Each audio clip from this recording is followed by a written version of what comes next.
By early 1944, World War II had raged for nearly 5 years. Nazi Germany controlled vast swathes of continental Europe. Hitler's fortress Europe seemed impenetrable. Millions lived under brutal occupation. The iron grip of the Third Reich extended from France to the borders of Russia. The daily lives of ordinary people were marked by fear and deprivation. Hope for liberation seemed distant for many. Yet, unseen by most, the gears of change were turning. The Allied powers were gathering their strength for a decisive confrontation. The Soviet Union bore an immense burden on the Eastern Front. They fought fiercely against the bulk of Hitler's armies. Stalin repeatedly urged his Western allies, Britain and the United States, to open a major second front. This new front in Western Europe would be critical. It would relieve the immense pressure on the Red Army. It would also force Germany to divide its already stretched military forces. The strategic imperative was undeniable. Planning for such an ambitious and complex undertaking, however, presented a monumental challenge. It demanded secrecy and flawless coordination. The Allies committed fully to this colossal invasion. The operation was codenamed Overlord. General Dwight D. Eisenhower, an American, was appointed Supreme Commander of the Allied Expeditionary Force. He shouldered the immense responsibility of leading this historic assault. The ultimate goal was nothing less than the complete liberation of France from Nazi control. This would then pave the way for the final push into Germany itself. The planning process was incredibly meticulous. Every single detail was scrutinized. Thousands of dedicated men and women worked tirelessly, for many months, even years, preparing. The selection of the landing zone was a critical decision. The Pas-de-Calais region offered the shortest sea crossing from Britain. It appeared to be the most logical choice for an invasion. However, for this very reason, it was also the most heavily fortified section of Hitler's Atlantic War. The German High Command fully expected an attack there. Instead, the Allied planners chose the beaches of Normandy. This location offered a greater chance of achieving tactical surprise. The beaches were broader, suitable for large-scale landings. They were also within effective range of fighter aircraft based in southern England. Deception was absolutely paramount to the success of Operation Overlord. The Allies therefore launched a highly sophisticated and elaborate deception plan. It was codenamed Operation Fortitude. The primary aim of Fortitude was to mislead the German High Command. The Allies wanted Hitler and his generals to believe that the main Allied invasion would target the Pas-de-Calais. To achieve this, they even created an entire phantom army. This fictional force was named the 1st U.S. Army Group FUSAG. It was supposedly under the command of the renowned and aggressive General George S. Patton. This ghost army FUSAG was stationed in Kent. This county in southeastern England is directly opposite Pas-de-Calais. The illusion was maintained with remarkable ingenuity. The Allies deployed inflatable rubber tanks. They built dummy aircraft from wood and canvas. They constructed fake landing craft. Double agents, meticulously controlled by British intelligence, played a crucial role. Agents like Garbo, Juan Pujol Garcia, a Spanish double agent, fed a stream of convincing but false intelligence to their German handlers. This information consistently reinforced the idea that Calais was the intended target for the main assault. While this grand deception was being carefully orchestrated, the real invasion force was assembling in southern England. It was, quite simply, the largest and most powerful amphibious assault force ever gathered in the history of warfare. Nearly 7,000 vessels of all types were involved. This armada included mighty battleships, agile destroyers, vital minesweepers, and countless troop-carrying landing craft. Over 11,000 Allied aircraft were prepared. They would provide crucial air cover, bomb enemy positions, and transport airborne troops.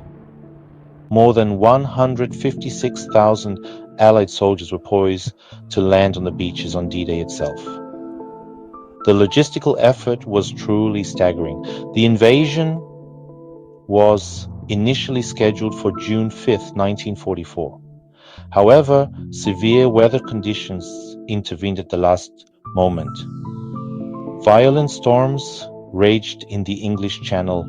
High winds and dangerously rough seas made any amphibious landing impossible. General Eisenhower faced an agonizing and incredibly high-stakes decision. Postponing the invasion could mean a delay of weeks, potentially compromising the vital secrecy of the operation. His chief meteorologist, Group Captain James Stagg, identified a brief, precarious window of improved weather for June 6th. Eisenhower weighed all the risks. He made his historic call, "Okay, let's go." The invasion, the long-awaited D-Day, began in the pre-dawn darkness of June 6, 1944. Thousands of Allied paratroopers and glider-borne infantry were the first to enter combat. They landed deep behind enemy lines. American paratroopers from the 82nd and 101st Airborne Divisions descended into the strategically important Cotentin Peninsula. Their key objectives were to secure vital causeways through flooded terrain. They also aimed to disrupt German communications and reinforcements. British paratroopers of the 6th Airborne Division landed east of the Orne River. They famously seized key bridges, including the crucial Pegasus Bridge, in daring coup de main operations. As dawn began to break, the vast Allied naval fleet appeared off the Normandy coastline. A ferocious and deafening naval bombardment commenced. Dozens of battleships, cruisers, and destroyers unleashed a torrent of shells. They pounded known German gun emplacements, bunkers, and defensive fortifications along the coast. This massive barrage was designed to soften up the formidable German defenses. It aimed to suppress enemy fire before the vulnerable infantry-laden landing craft reached the shore. The sound was overwhelming. The sight was both awe-inspiring and terrifying for those who witnessed it.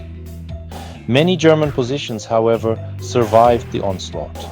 5 specific beaches were targeted for the amphibious landings.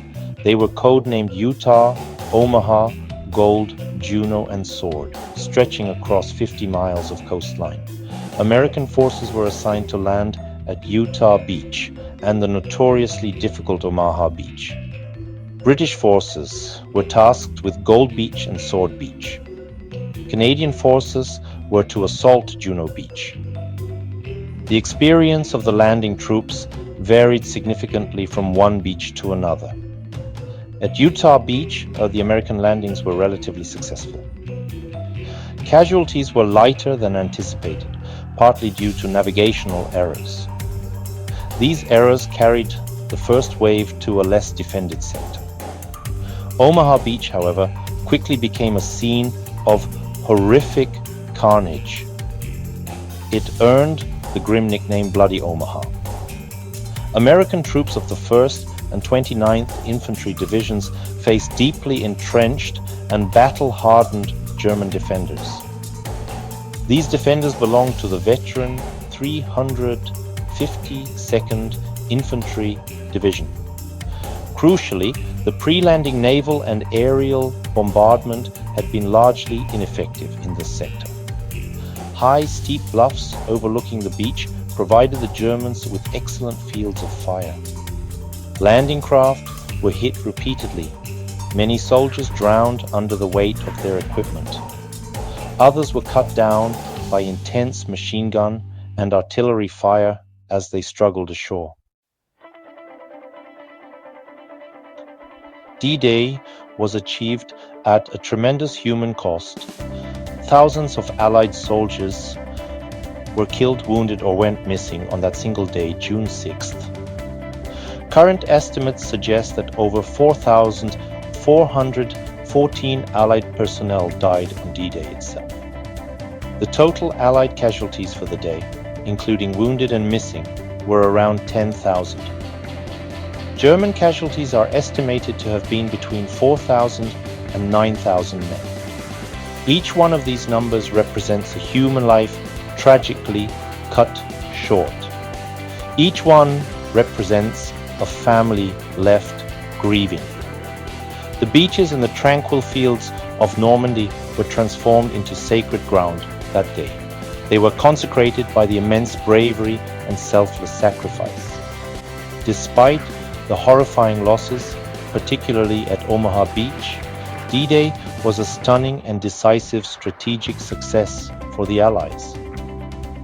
By the end of that long and brutal day, Allied forces had successfully secured all 5 designated beachheads. They had landed over 156,000 troops in Nazi-occupied France. They had also begun the crucial process of linking up the separate landing zones into a single, solid lodgment. The much vaunted Atlantic Wall, Hitler's coastal fortress, had been decisively breached. This hard-won victory marked the true beginning of the end for Nazi Germany in Western Europe. The final liberation of France could now commence. Success of the D-Day landings profoundly shaped the course of the post-war world. It ensured that the Western Allied powers would play a major and direct role in the final defeat of Germany. This in turn helped to determine the future political map of the continent. It prevented the Soviet Union from potentially extending its influence across all of continental Europe. The D-Day landings underscored the immense strength and potential of transatlantic cooperation. The powerful alliances forged in the crucible of war would continue to influence global international relations for many decades to come. It was a pivotal turning point. Today, on June 6, 2025, 81 years later, the profound legacy of D-Day endures powerfully. It serves as a solemn and poignant reminder of the enormous price of freedom. It speaks volumes about the extraordinary courage displayed by ordinary individuals when faced with extraordinary and terrifying circumstances. We remember the meticulous, detailed planning. We recall the remarkable technological innovation that was brought to bear. Most importantly, we remember the profound sacrifice of those who fought and fell. Commemorations, memorials, and preserved battlefields ensure their story is never forgotten. It is vital that future generations understand the true significance of D-Day.